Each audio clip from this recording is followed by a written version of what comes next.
Hi and welcome back to another video of JPlay. I am Marcus, and yes, finally I got my copy of Twilight Inscription, which of course is based on Twilight Imperium, which I haven't played that many times. It really comes, it's a table hog. It really needs a lot of time that you need to invest into the game, but I really do like the game. I'm not sure if I played the latest installment of the series or the version before. I'm really not that certain, but it's been quite a while anyway.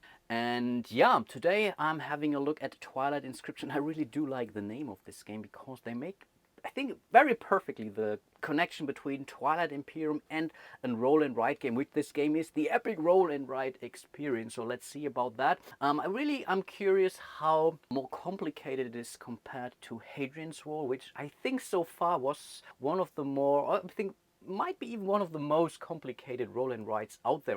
In this case, it's not really a roll and write, it's a draw and write, but you get the idea. And after reading the rules, I'm not really sure if this game is ultimately that's complicated. Yes, there is a lot going on in respect to whatever you do that and something somewhere else, something happens there, but I think overall it seems relatively logical for the most part. So not a ton of different things that you have to do, or that you rule section that you have to go. In Hadrian's Wall, there are really so many different sections, and each section really has 1 or 2 pages in the rule books. That's a little bit different in this one here, at least I think. And from what you hear now, it's obvious I haven't played this game before. I really just got it. I went through the rules, I don't know, maybe 1.5 times, 2 times or so.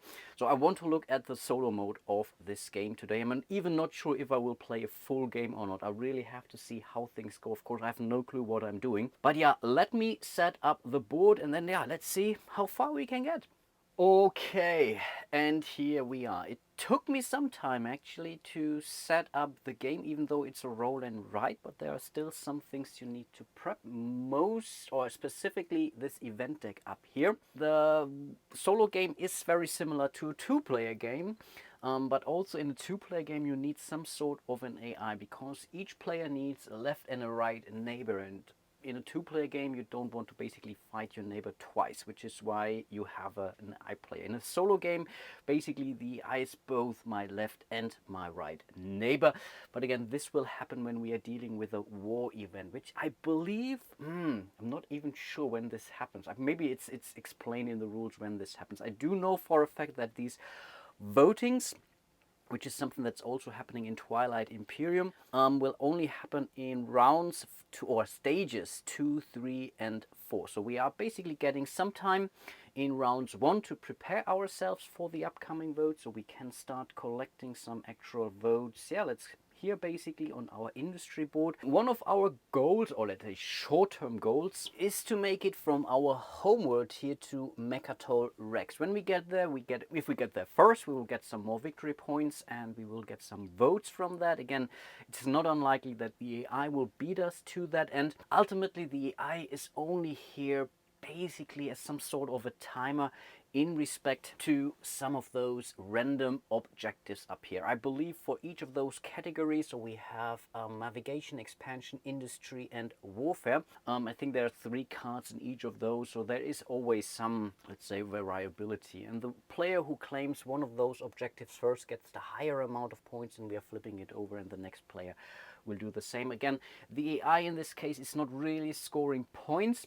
In the end, we have to basically make it through a certain threshold in order to win ourselves, and I guess we are playing on the easy difficulty level for now, because again, I haven't played this game before in a medium or normal difficulty, or let's say hard difficulty level. You would start already with some of those things crossed out. So this is basically the table of the AI player, which is now really the solo and 2-player side of Mechatol Rex. On the other side of the board, you will basically find 8 of those line items here. And from what I understand, you can play this game up to 8 players. So there's really a ton of components in there to support those, and a lot of these boards.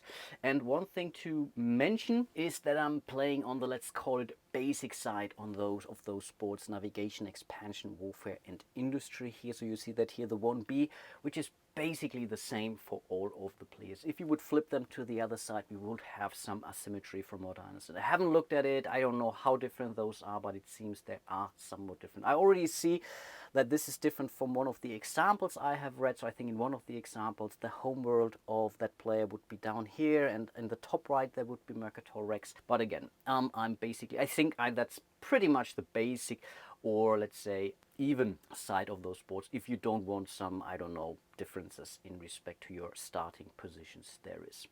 In respect to my, let's say, civilization, I have drawn 2 from, I believe, 24 different civilizations, which is pretty impressive actually for a Fantasy Flight game, putting that many components in a base box. So I would have expected them to do that in, I don't know, the next expansion or so. No, you have 24 civilizations to accommodate, again, 8 players. So every player gets to choose from 3. I drawn 2 because, again, I don't know the game, and ultimately, again, I decided to go with a Federation of Soul. The other would have been the Char Kingdom. I have no clue how to pronounce that properly, but I couldn't do that in Twilight Imperium either. And their special ability seems relatively straightforward. This backups down here allows me, it's basically my faction ability, allows me when I'm logging this to get this resource on each sheet. Can be nice. And the versatile is really good because it is very versatile, because I can change my, let's say, board after the dice have been rolled, and that's, I think, pretty nice. I cannot freely decide. I can only swap those 2 out, but still I think this can be beneficial. And yeah, with that being said, let's simply start the game, learn the game with me, and again, especially learn from my mistakes, as I will most certainly miss a rule, misinterpret a rule, and forget about my faction powers or certain resources, whatnot. Again, I have no clue what I'm doing here. The game basically ends in stage 5 of this event deck here. I think there is one particular event card that says a throne for the taking event card, and then we are basically, I don't even know what's on that card. Maybe I should have checked, but I really want to explore this game, and then we are tallying up our score. And again, in a solo game, I have to beat a very specific threshold, or basically baseline, in order not to lose that game. We will cross that bridge when we get there. And yeah, I think with that being said, let's simply start the game by drawing our very first event card. So those event cards are blue and black, and we have created that stack somewhat randomly. Again, it's still staged, so you always start with the blue at the bottom, then black, and then alternating up until you start the game with a blue card. And here we have the first Ventures, and the card is pretty self-explanatory. It tells you what to do. Choose an active sheet and spend these card resources. So now we have to basically choose which board or sheet we are going for. Then we are again spending those 3 resources here, and I think they are being explained on this little player aid. I think these are indeed material, and I don't know why they couldn't bring this to these player aids, to those assets. But again, we can spend now 3 material on the sheet of our choosing. So we could directly start with warfare if that's what we are going to do. Like with any other, let's say, somewhat more modern Fantasy Flight games, this game also comes with a special, very thin rule set, play as you learn, which kind of walks you through, I think, 4 or 5 rounds of the game. And again, in this one, they are basically teaching you the game, starting with the navigation, to expansion, to industry, and last but not least, going to the warfare. I have no clue if you should start with navigation or not. It's, I think, simply because it definitely does make sense that you start with navigation and then move over to expansion. But again, I'm not sure if that's the best that we can do. The thing is, we can still change our mind, and I think that's definitely a cool thing afterwards, because actually going with 3 of those materials and spending those on our navigation sheet might not be our best or our worst option in this case, because again, 3 materials we could use to go for these exploration. This is where this icon legend comes into the play. So for material, we can basically explore.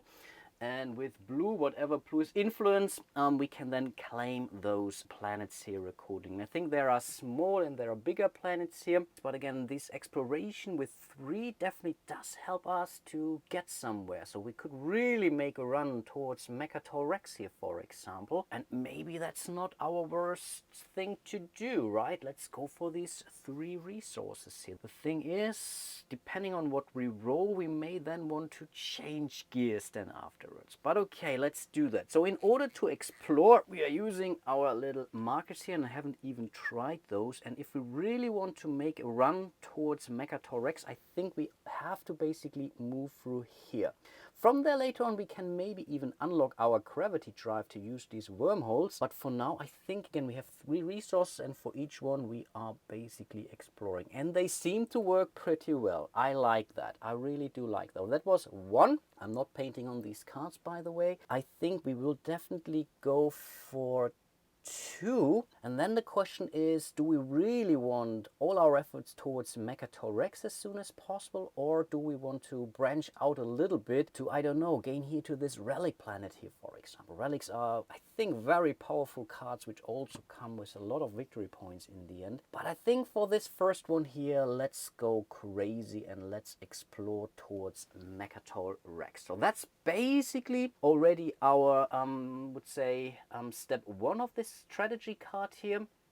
So we have chosen our active card. Again, now we are waiting which dice are being rolled, and I think let's do that before we make any choices. And these dice are truly massive. Compare this to my standard. Really, this is a very standard J-Play die here, and I think this die is, I think, at least 50% larger than my normal die. Really, really massive. I mean, I can see why they did that, because again, ultimately, yeah, if you're playing this with 8 players and the dice are at the far side of the table, then this definitely does help. We are always rolling all 6 dice, and this is even more important for, let's say, the solo or with the AI player, because the AI is only using those focus dice, the colored ones, whereas right now we can only use those standard black dice here. And wow, that was a very massive roll. And now after we have rolled these dice, we as the Federation of Soul can now move from navigation to industry if we want to. And ooh, I really do think that this might be, it might be a way to go, because with those dice on this board here, I really would have loved to claim some of those resources. But again, in order to claim, we needed influence. We don't have any influence. Influence would have been this one here. Of course, we can now really explore like crazy, because again, for both of those, we would be able to explore. So we would be 1, 2, 3, almost next to Mechatol Rex, but we are not gaining any resources whatsoever. That's an interesting one, but I believe we can now start with our AI friend, because again, they are only resolving those focus dice here, and depending on what they roll, we are crossing out those resources here according. Again, I'm playing solo, so I am the speaker all the time. Again, the speaker is not really a thing in this game. It simply helps to, I think, you run the game for you, basically. Should be the most experienced player, whatnot. So I think let's start with that, and then we can make our decision. Why not? So okay, here we are. So we are looking basically on where we are. So for this symbol here, they're crossing out this first one here. So basically they're also making their run towards Mechatol Rex. And as soon as they have 5 here, they will immediately circle that. So they don't need a 6th one, as far as I remember, they immediately get it. Then we have to influence. To influence is here, so it's basically on his way to get the industry objective card up there. So when he makes it here, he will circle it, then we are flipping the card. We can still score it, but we will lose some points from that. So these were those 2, and again, I do like easy to follow AIs, and that's extremely easy. And he's now basically doing the same thing here on this navigation track accordingly. So basically moving towards this objective here, and that's basically the end of his activation. And now I believe, as he didn't really run through a lot of these Mechatol Rex cards, so of course he made progress, but not, if he would have now crossed out whatever 2 or 3 of the, I think 2 is the maximum, I believe. No, I think he can only do that once anyway, because it's only on this specific die. So I don't really know. But again, yeah, he made it now, and I could say let's also make our way to Mechatol Rex, but I do feel like that this might be, I think this might be too one-sided. So let's use our faction ability after dice are rolled, choose to either keep the same sheet active or make its link sheet active, the link sheet. So basically we are moving from navigation to industry. If you switch, you cannot resolve per active technologies. I think right now we don't have any of those anyway, so we can move down here to our industry board here. Again, we have an icon legend for this one here. So for material we can scrap, and for influence, and I think the other one is science or laboratory or so research, we can basically claim an unmarked space adjacent to a scrap space. Claiming it gives you the resource. You might think, hey, that's perfect. Scrapping it is investing into it, but you don't claim it. The thing is, you can only claim whatever is next to a scratched space. So let's say I would now claim this space down here. This would not allow me to also claim one of those spaces here, because again, it would not be next to a scratched space. And that's basically where the rules tell you, okay, it's some kind of an investment. You don't gain anything from it right now, but it might still help you later on. So in this case, I have 2 scraps and 1 claims, and maybe that's an okay roll actually, because I think I definitely do want to take one of those. Maybe let's go crazy.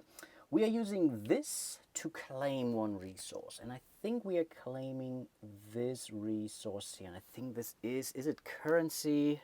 It's a commodity. It's basically a commodity which we have now claimed. And now we have to look at the those circles here. They are either dashed or they are either basically with those points around it, which means if you're going for these points, you have to immediately claim it or use it, spend it when you get it. So what we do is now we have first claimed it, and then we are using it, which in this case means we have now also gotten this commodity here. So we are moving it through. We have now also unlocked this first trade good down here, which we will get when we come to a production phase sooner or later. And I think production can happen also in round 1. I don't know. Let's see about that, because again, we are checking the whole column, and if all of those are crossed out, we will then gain the trade good production here. So for the next trade good, we already need 1, 2, and 3 different kind of resources or commodities to be crossed out. Okay, bear with me. I know it might be a lot, but ultimately it's relatively logical. It's still so much things, because you also have interdependencies between these different boards, for example, but I will really try to be as clear and slow as possible. We still have 2 more dice left, and both of those are, we can scrap them. Again, we can scrap anything that's adjacent to any marked space. So this can be claimed or it can be scrapped. So in this case, I believe I want to move closer to this resource up here, because this would give me a focus style later on. And again, it's a dashed line, you see that here, so I can basically use it anytime I choose. I don't need to resolve it right away. But for now, we have to scratch 2 resources here. And I think we are scratching this and we are scratching that. So we are basically now next to one of these first focus dice, which we can unlock, and the same is true for this one here. This is, I think, a speaker or so, which would later on give me some extra votes. So I guess that's okay, and that's already the end of the round. So normally I think things are moving much quicker, but now as I'm explaining all these things, I know I'm terribly slow. But okay, that's basically it. We have some fluff text on it here, but in this case we are moving into the next round, and here we have Echoes of the Past, which is also a strategy card. Again, there are different kind of cards. We have war cards, we have vote cards, we have production cards, but I think the majority of those should be strategy, where we are actually using those. So we are pretty much going through the same ordeal again. So again, we are choosing an active sheet and spend this card's resource. In this case, we have, I think, a check of all trade kind of card, which, yeah, this is now very interesting. Where are we going with this?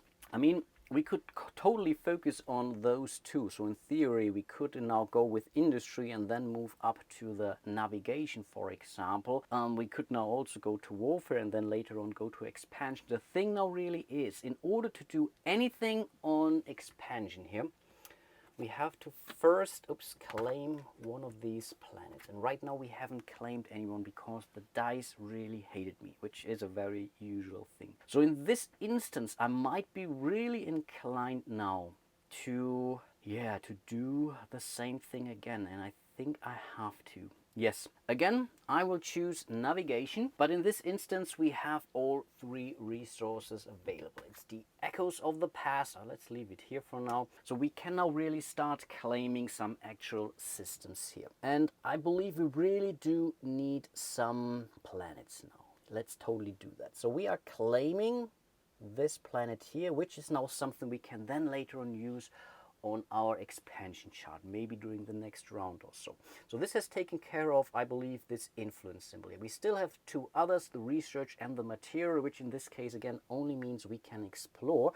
And I think we are totally moving closer towards Mechatol Rex. And if we are able to claim this relatively soon, then yes, we will gain ourselves our very first 7 points, and we will also get some votes out of this. So I think let's do that. Let's roll the dice next. And again, I can choose if I want to keep that active sheet or if I want to change that. So first of all, maybe let's deal with the EI first. Let's grab those dice. Let's move them over here. Let's start writing down. So the material here, so they're clearly moving towards navigation. Maybe I really should check these objectives. I really need to take a look at those objectives in a second.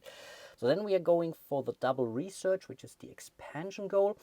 And here we have another industry one. So in this case, it means, okay, wow, he's not making his run towards Mechatol Rex. So it's not unlikely that I will be there first, which then ultimately, if I go first, he doesn't really care anymore. But again, let's have a very brief look at those objective cards. Again, we have one for each board or sheet. So here we have the navigation. Claim the Mechatol Rex system and both neighbor assets. So this does make sense, actually, that we are moving towards. So it's, I don't know, unconscious, I made that decision. Then we have the code tracker, cross out all resources icons on 3 planets. That sounds like a lot, but we can go for a small planet. Maximum efficiency, claim a contiguous group of 10. So they need to be adjacent. Now, that's not so simple, I believe. And I played that poorly, actually. And then we have the United Front, mark all 10 nodes in 2 rows. Okay, yeah, that refers to my warfare board, which I will explain to you in a minute or so.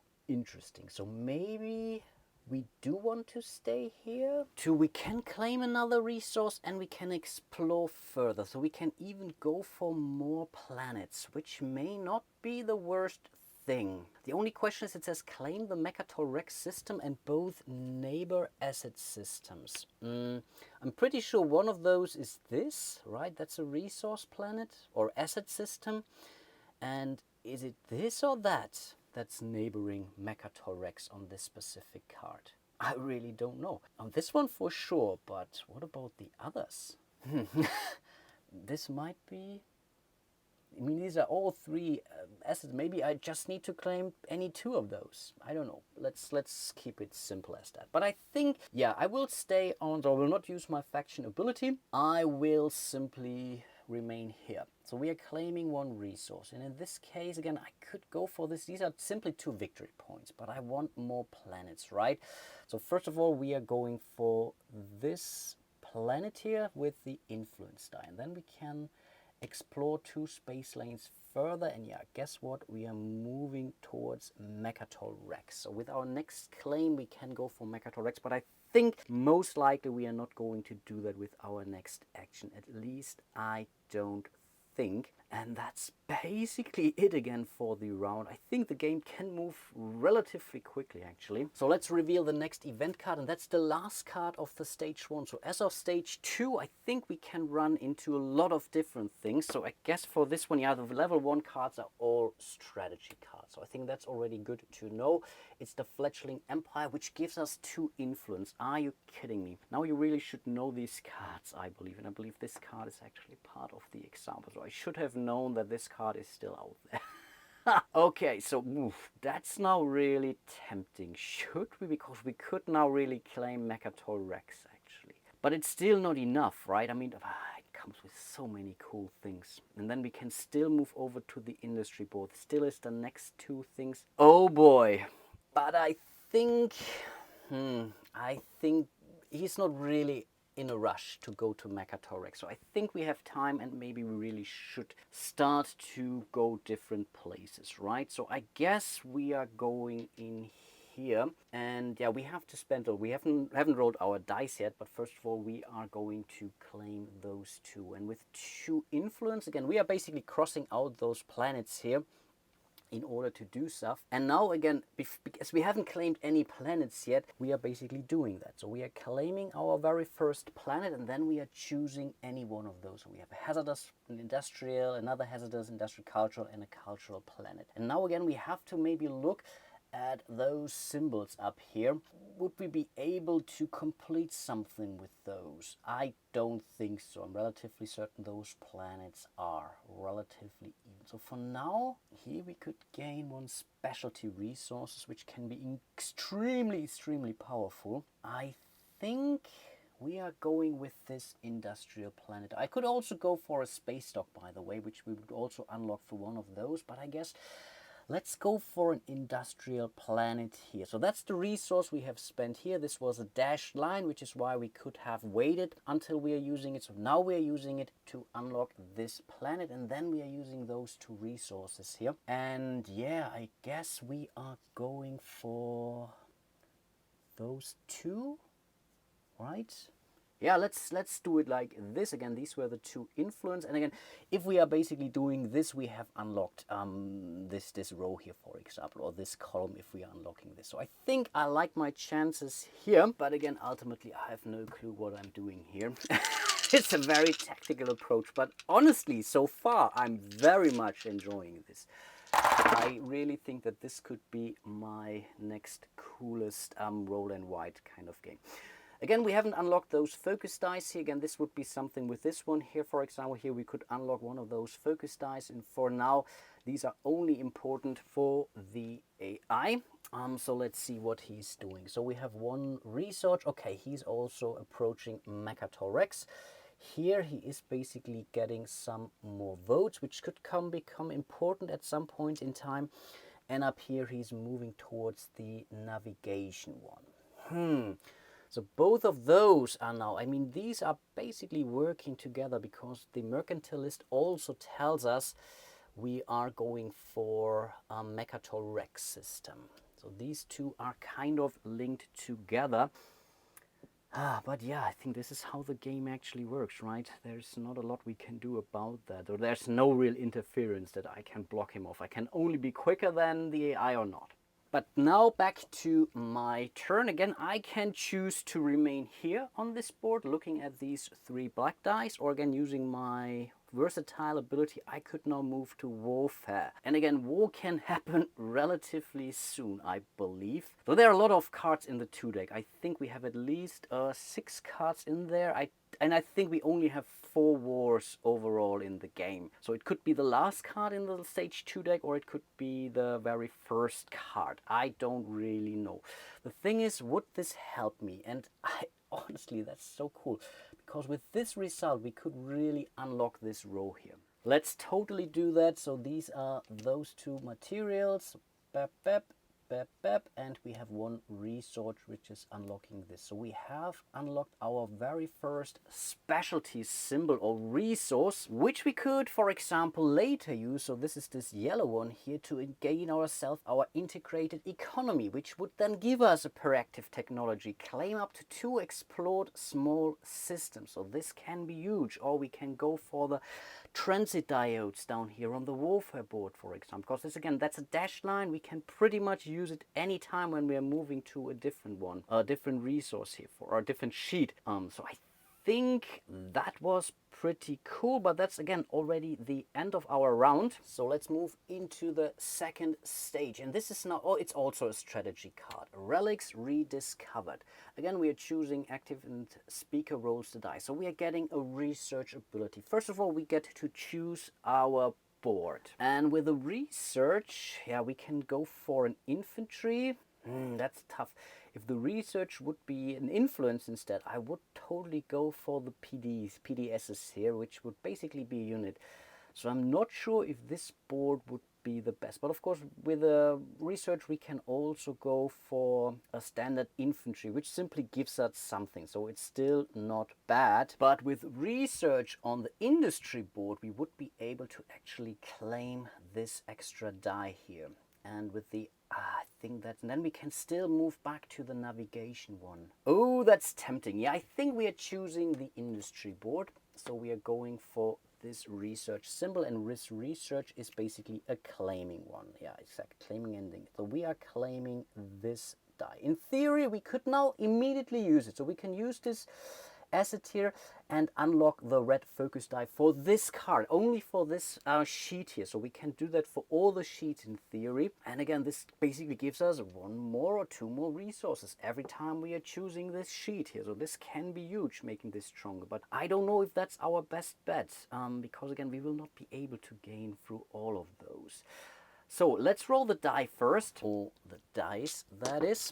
And then we can choose if we want to remain here, if we want to use this resource. Again, that's the one piece I think might be a little bit tricky, to remind yourself that these resources are still out there for you. But okay, let's see. I think, yeah, let's keep it at this. Again, I don't really know what those are right now. So let's do the EI first. So let's bring those dice in here. And yeah, we have a 1. Okay, this gives him more votes. I don't know. I really don't know if that's good or bad. Then we have, oh yeah, he's making his run towards Mechatorex and 2 more towards the navigation one. Again, even though if he goes there first, in this case, it really means he's taking 3 points away from me. Because again, the first player to claim this card gets 7 points. The second player will they get the 4 points. So again, it's not the end of the world. I'm playing on easy level, so I guess I should be all right. And I think those were all resources here. Right, of course, I don't want to be second in all of those, right? I mean, at least 1 or 2 of those I really want to be first, yeah, just to gain ourselves some more points and maybe prepping ourselves for a more challenging difficulty level at some point in time. But with those dice, I have to make a choice now if I want to remain here or not. So with 2 we can scrap 2 more, with 1 we can claim more. So I guess, oh, that's good. Here we could gain our faction ability bonus relatively soon, right? And we could scrap this one. We also want the production, right? Ooh, okay, that's a toughie. Do we want to go for the contiguous group of 10 spaces? That's 5 more points at some point in time. Or do we want to, we could also claim Mechatorex now with this. No, we are using our faction ability. We are moving over to the navigation with those results. I think this is pretty perfect. So first of all, we are claiming Mechatorex. Hooray! We have done that. So that's the influence symbol we have used. Then we are using those 2 explorations, and I think if we want to claim something adjacent to us, we have to move 1, 2 spaces up here, right? So this was this, but now we have claimed Mechatorex, and we clearly did that first, so we are marking our name in here. So in this case, it doesn't really matter when the EI is getting there. We will score 7 points at the end of the game, but we will immediately collect 3 more votes, which voting might come up relatively soon. So I think this was an okay choice to get here now in order to prepare ourselves for the next election. I have no clue what those elections will do to us, but I can imagine the terrible stuff might happen to us if we are not getting there in time. But okay then, that's the end of the round. Let's move into the next one. And we have our first council event. Okay, I think that this worked out okay because I just got some more votes. So let's see what this card says. Convene the council. Claim 1 vote on industry for each unlocked icon in your industry chart. Then flip and vote on the stage 2 agenda. Okay, that's what we're doing in a second. But for now, I believe we already have one of these basically pre-crossed out from the start of the game. So we are producing 1 extra vote. So these are our speakers here, and they give us one extra vote. And we already started with 2 votes from the get-go, so not too bad. And then we are preparing our first vote. So we are using the speaker card, and then we will draw the topmost agenda card. We are tucking it over the topmost part of this one. So this is basically if we are winning this one here. And this one says, on warfare, each player may deploy 3 infantry or 1 PDS. Now this is truly amazing, but let's see what the alternative effect would be. So we are now basically checking for a card that doesn't show a star here. So this is a star, so we are looking for a card that doesn't show a card. So this is basically the fail effect of this one here. We are also tucking it under the speaker card here. Very, very nicely done. I mean, simulating a vote in a game like this is extremely difficult, and it seems they have found a relatively clever way. And the fail effect says the player who casts the most fail votes chooses a number from 1 to 3, and each player crosses out that number of claimed unspent trade goods. Oh, we don't have any trade goods actually. So in theory we could fail that, but we are not suffering from a fail effect. On the other hand, the pass effect is truly amazing because, yeah, it could prepare us for an upcoming warfare card. And before the AI is basically doing stuff, I need to choose how many votes I want to cast. I do have some information though. I do know that the AI will go for 2 votes. So we are striking this one through for this stage, and we are basically using this one here. So that's 2 base votes. On top of this, we are rolling that die, and that would add, I think, 0, 1 or 2 extra votes. So worst case would be that the AI is casting 4 votes, and in order for me to win that, I have to go for more of that.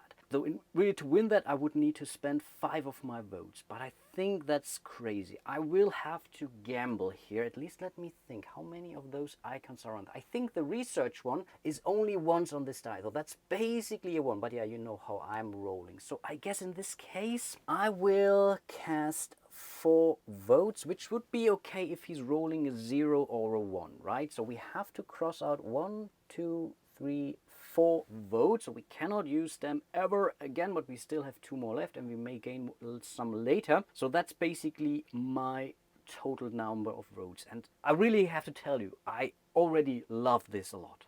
I really do, but of course this might change towards hate once I have seen what he's rolling here. So again, we don't want to see the research here. And no, that's good. I think that's the influence one, and influence is basically 1 extra vote. So he's casting 3 votes, but in this case, I have 1, which means I can go for the pass effect, which is go for the positive result. And the positive result in this case, again, is the star one. It could also be that the positive result is down here on the bottom, but in this case, that's why we have this alternating setup here. So we are getting on warfare, each player may deploy 3 infantry or 1 PDS. That's amazing. So let's look down here on the infantry board. Infantry is 1 single dot, and again, the single dot, let's put it like this, would be 1 strength point here on the left hand side. This would be my strength for the leftmost neighbor. This would be the strength for the rightmost neighbor. Again, the AI is both left and right, and if I put a dot in here, I have 1 military point against my left raven. Again, I can do that up to 3 times because I have just won this election.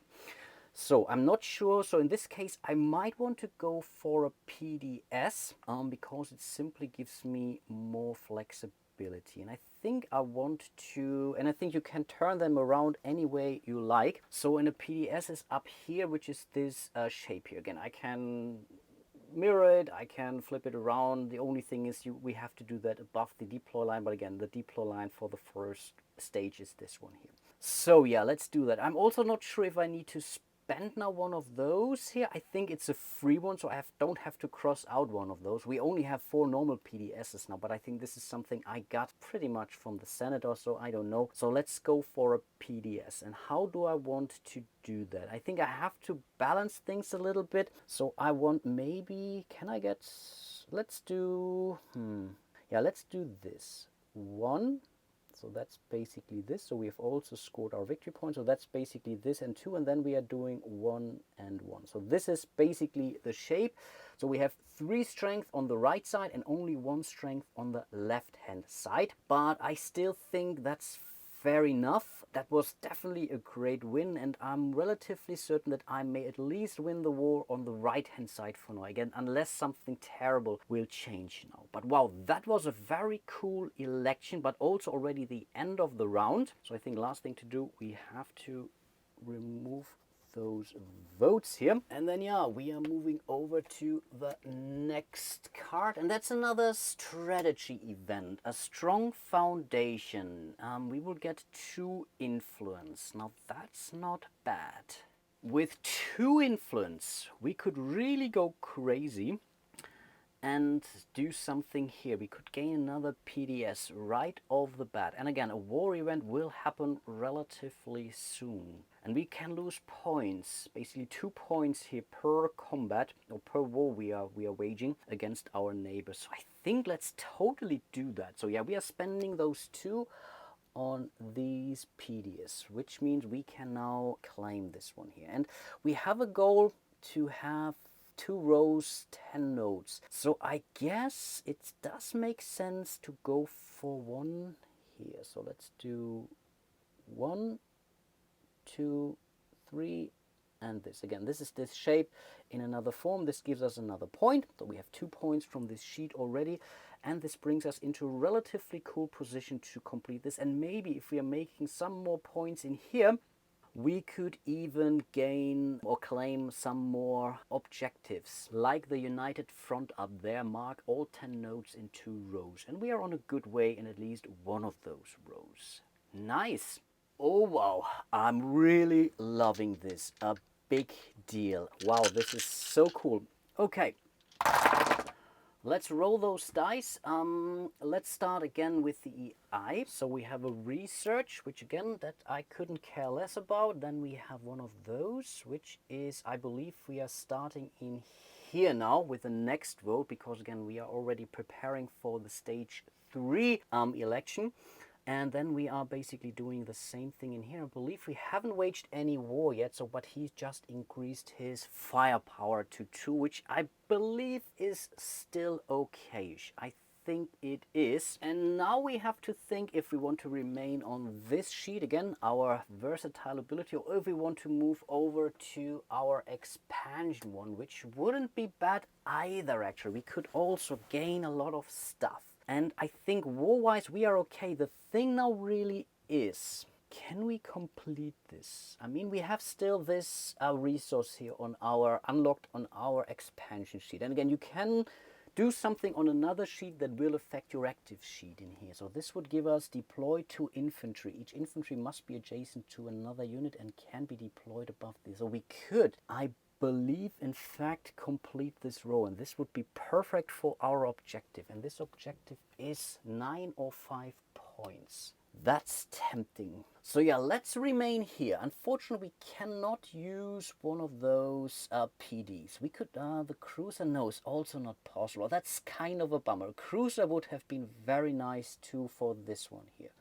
But we should still be okay to prepare stuff, right? So first of all, this could be 1, 2, 3 infantry, and you can build an unlimited amount of infantries. The thing is, the dreadnoughts or the war sons you need to unlock here first. We cannot do that right now. But I really do want to complete these rows here for those points. I know I'm chasing a lot of things here, but I really do like that. First of all, let's go for the standard infantry. 1, 1, and 1.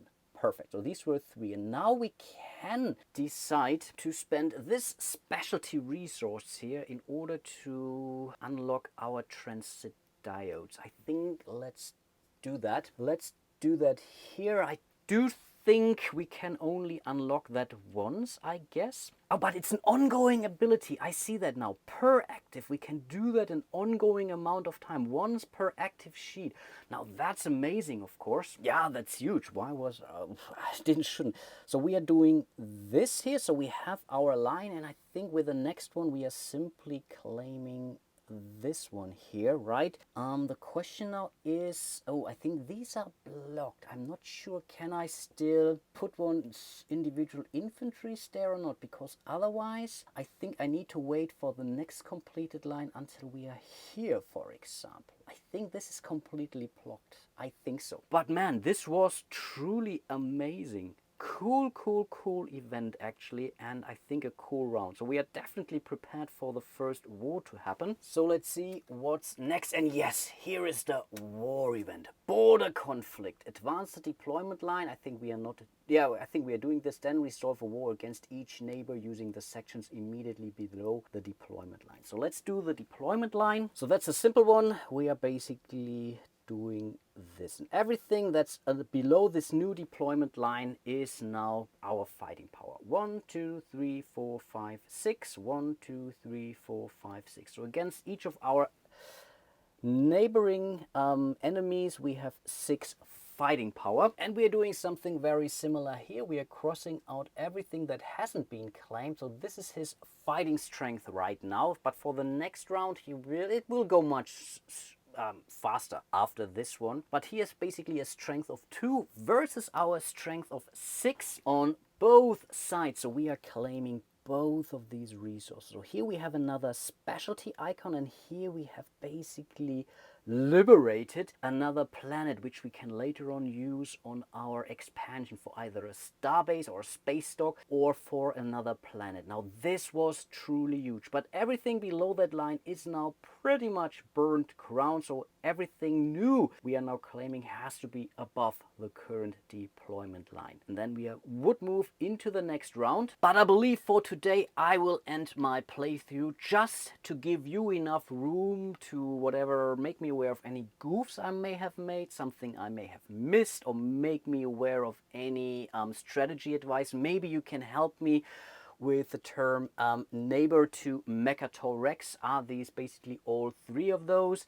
What does it mean? I will check on BGG as well right after this video. And yeah, just let me know what you think. Also let me know if you want me to continue my journey here. I'm really excited to give this one another go or continue playing. I'm having the time of my life here because, again, ultimately I do think rules-wise this is a relatively straightforward game, much simpler than Hadrian's War, but still comes with a ton of decision making. I really do enjoy this a big deal so far. And yeah, before I say goodbye, a huge shout out to all of my patrons and channel members out there. You guys are amazing. Really do appreciate all your support. So if you want to support my little channel here, you will find a link to my Patreon. You can join me here directly on YouTube. You can click on that little thanks button beneath this video. Like and subscribe, leave a comment. This also greatly helps and is very much appreciated. And yeah, with that being said, hope to see you soon in one of my other videos, and until then,